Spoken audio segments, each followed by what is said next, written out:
कहाँ थे तुम दोनों? आजी साहब, हमें सिद्धि कवच ढूंढ रहे थे। मिला? हाँ, मिल गया आजी साहब। हाँ, धन्य देवा। लाओ तो मुझे। आजी साहब, हमने उन्हें वापस कर दिया। कब और कैसे? आजी साहब, हम चुपके से गए थे, फिर सांची ने इसके कक्ष में फेंक दिया। अगर वो कवच फिर गुम हो गया तो? अरे नहीं आजी साहब, वो सिद्धि कवच उन्हें मिल भी गया। मिल गया? चलो, बहुत अच्छा हुआ। अब कोई बाधा नहीं आएगी। हमारी इंदु खुशी खुशी विदा होगी। मुझे तो पकड़ ले जाएंगे। क्या क्या कहा तूने? नहीं, कुछ नहीं आजी साहब, कुछ नहीं। तो इधर क्यों खड़ी हो? जाओ, इंदु तुम दोनों की प्रतीक्षा कर रही है। जाओ जाओ। चल शांता, आजा। यहाँ से जाने के बाद ये बिल्कुल मत सोचना कि तुम अकेली हो गई हो। बस याद करना, और तुम्हारी माँ तुम्हारी आंखों के सामने होगी।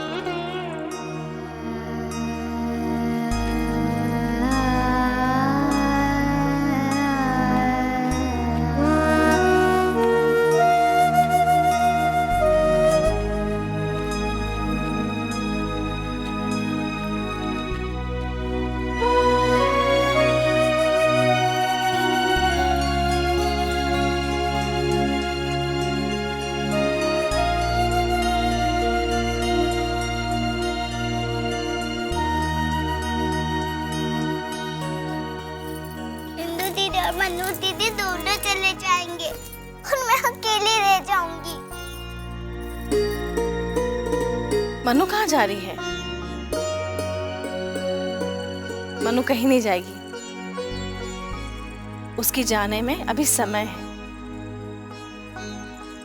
और कोई कहीं नहीं जा रहा है। ये दोनों हमसे मिलने के लिए आएंगे। आओगी ना इंदु? जी आजी साहब।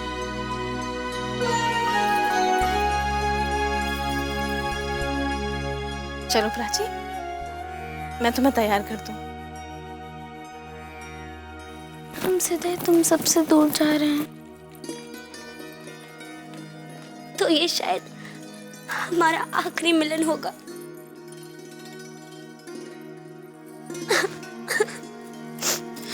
मत रो मनु, मत रो।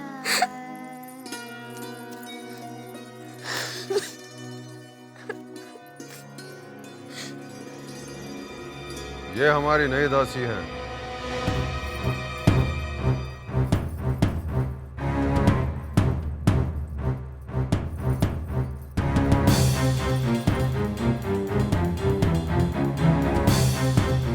इसे महल के कायदे कानून समझा दो।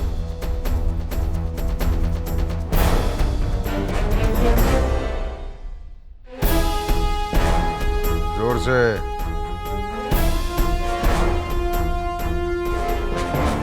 बस।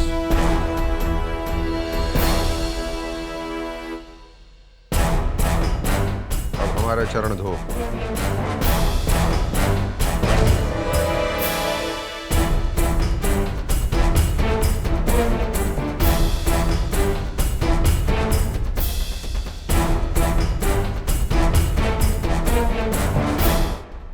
यह झांसी की महारानी है।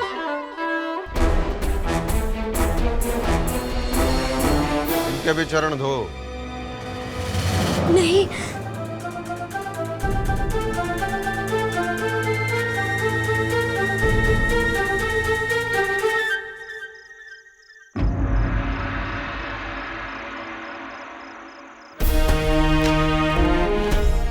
महाराज, बारात प्रस्थान के लिए तैयार है।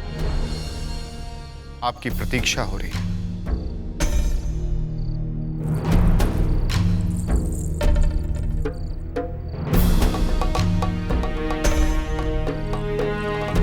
क्षमा कीजिए महाराज, आपके मुख से निकली हुई स्वीकृति झांसी का भाग्य बदल देगी, क्योंकि अंग्रेजों के अतिरिक्त आपके अपने ही उस डाल को काट रहे हैं जिस पे वह स्वयं बैठे हैं। हम इस प्रकार बार बार हमारा निर्णय नहीं बदलते। महाराज, आपके विवाह के लिए आपकी स्वर्गीय पत्नी ने भी स्वीकृति दे दी है। क्या? जी महाराज, आपका खोया हुआ सिद्धि का वज्र मणिकर्णिका के चित्र पर आपको मिला ना, इसे आप स्वर्गीय महारानी रमाबाई की स्वीकृति नहीं तो और क्या समझेंगे?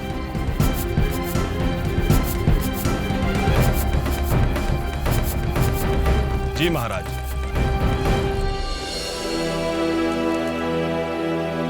तात्या जी बिल्कुल सत्य कह रहे हैं।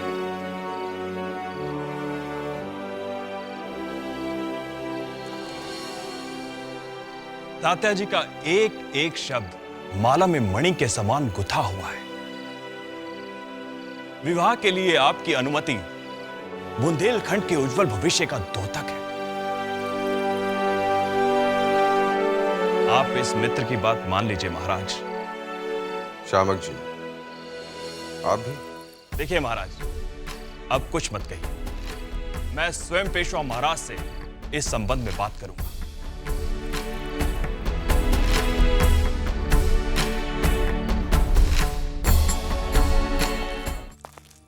कौशिक ऋषि, इस समय आपने हमें... नहीं महाराज, ऐसी कोई बात नहीं, आप चिंता मत कीजिए। आइए विराजिए।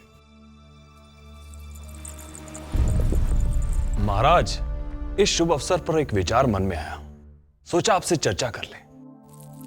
आदेश करें। आदेश नहीं पेशवा महाराज, हम आपके साथ परामर्श करना चाहते हैं। महाराज, आप अपनी मणिकर्णिका का हाथ झांसी नरेश गंगाधर राव के हाथ में दे दीजिए।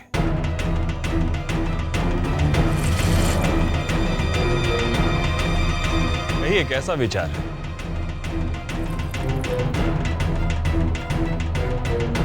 शामकराव जी, इस शुभ अवसर पर हमारे रिश्ते घाव पर उंगली रखने का विचार कैसा है आपको? ये आप क्या कह रहे हैं महाराज? ये तो आपके लिए गर्व की बात है। बुंदेलखंड के शासक गंगाधर राव। गंगाधर राव,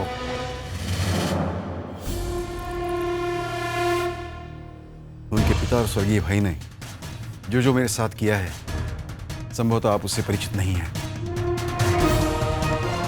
और ये समय उन बातों को करने का नहीं है जिन्हें हम भूलना चाहते हैं। क्षमा कीजिए पेशवा महाराज, मणिकर्णिका आपके सेवक की पुत्री है।